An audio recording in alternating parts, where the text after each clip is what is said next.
So here's a story by NPR. They want to tell you that the rainbow fentanyl threat is not a threat this Halloween.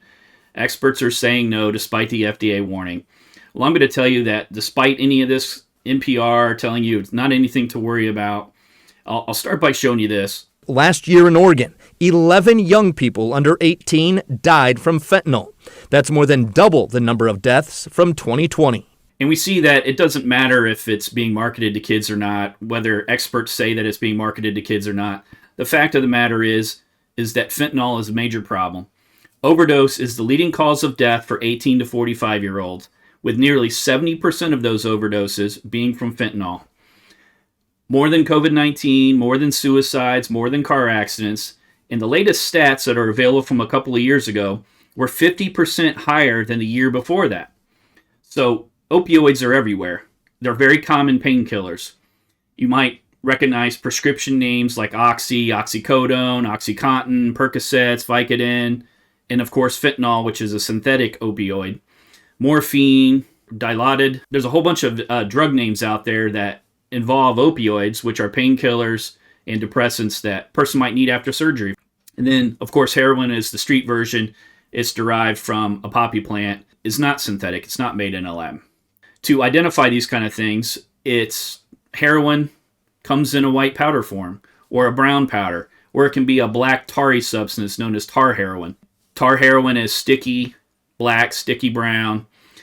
Usually you can see these things in small bags. A person will carry them around. Wax paper, little folds of paper, gum wrappers, and the person typically will have a kit. And that will be a spoon, a lighter, needles, maybe a cotton ball, maybe water.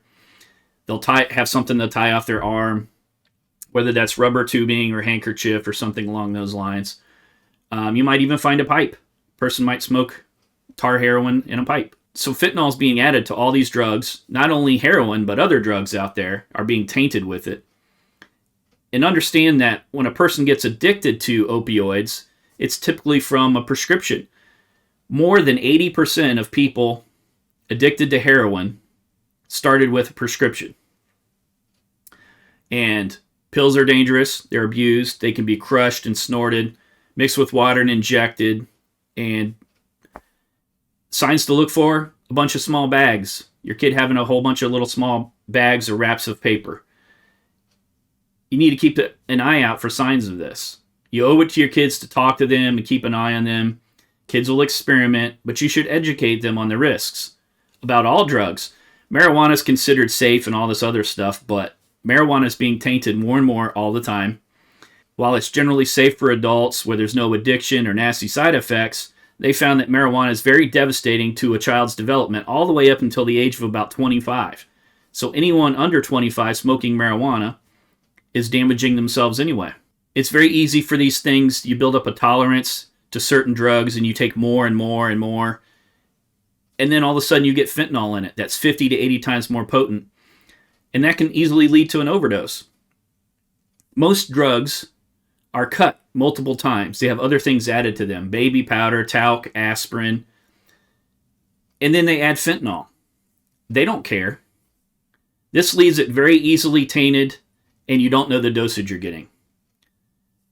Heroin with fentanyl added, if that is pure fentanyl, you're getting 50 to 80 times more of a dose than you think you're getting. I mean, it starts with pills, you run out, you go and you buy illegal pills, it's more expensive than heroin, and you go from inhaling it to using a needle, and then you get a big injection of fentanyl, which is super strong. Even if you don't die, your chances of recovering from addiction at that level becomes very small. And even people that are returning, that have built up a tolerance to heroin, stayed off of it for a while, then they return to heroin, and they're used to taking a higher dose. Now they're exposed to a higher dose that's also tainted with fentanyl. Well, then it's very easy for them to overdose as well. Fentanyl is very dangerous for drug users. It's very dangerous for the general public. It's very dangerous from the standpoint that it can taint most drugs. And what you need to do is avoid a fentanyl prescription as much as you can. Absolutely refuse to take it. There are various drugs that have the ability to act as painkillers. Certain types of painkillers, prescription painkillers in particular, are known to be higher links to drug addiction. For example, OxyContin is an extended release version of oxycodone. Because it's extended release, it has real high favorability for people that became addicted to heroin to like the high that comes with that OxyContin. So therefore, oxys have a very high lead-in to addiction compared to other prescription pain drugs. And don't fall for they prescribed it. Remember, more than 80% started with prescription pain pills. And some of the names that you might hear your kids call it is dope, tar, smack, H, chiva, China white, Mexican brown. Listen for terms you don't understand. If you find anything you don't recognize, look it up. There are some weird drug combinations out there. Crushed up leafy looking substances, for example. Kratom, and it's from a tree's leaves that can be chewed or smoked.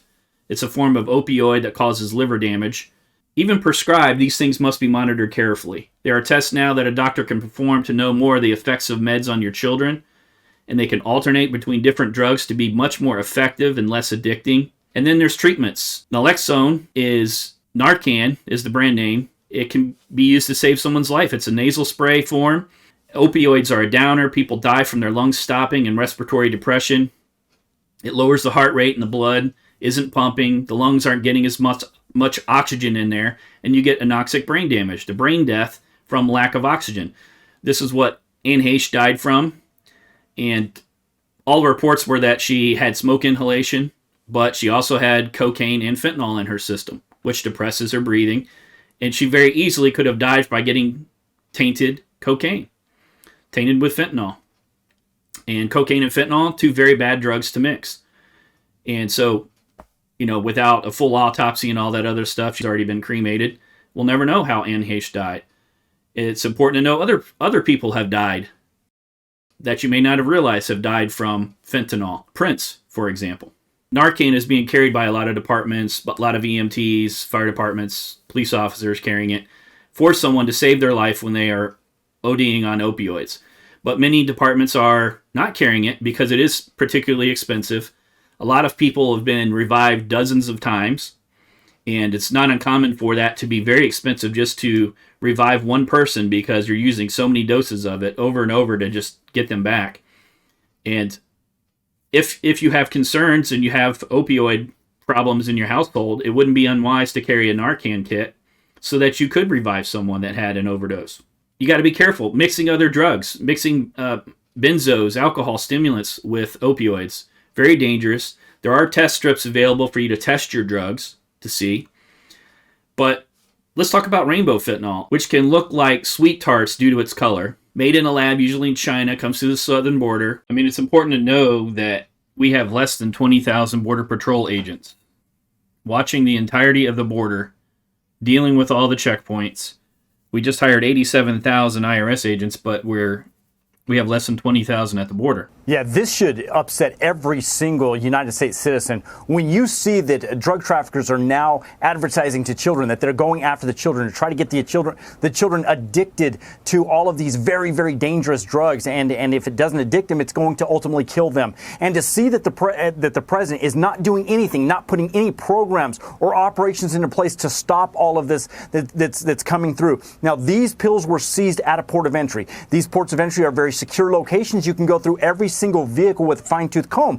But between the ports of entry, all of those pictures that Bill Maluzhin just showed you, when it pulls our agents out of the field, that's what depletes the resources. That's what opens up the gaps. And that's what allows the cartels to bring it between the ports of entry where there is not the same level of security or scrutiny that can be given. And this is very dangerous to every single United States citizen, no matter where you are, whether you're Arizona, Texas, Iowa, Maine, it doesn't matter. It's all coming into the United States. And now they're making it in all kinds of colors. And mainstream media makes fun of memes about razors and such and candy, but really anything that could be put in candy, even if not deadly or directly dangerous, you should be looking out for.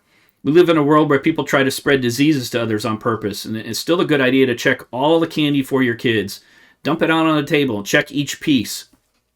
If a piece is open or the wrapper is torn or split, just throw it away. And remember not to let your pets get at candy or chocolates. But the main thing to remember is there's Democrats out there. Your kids are not safe.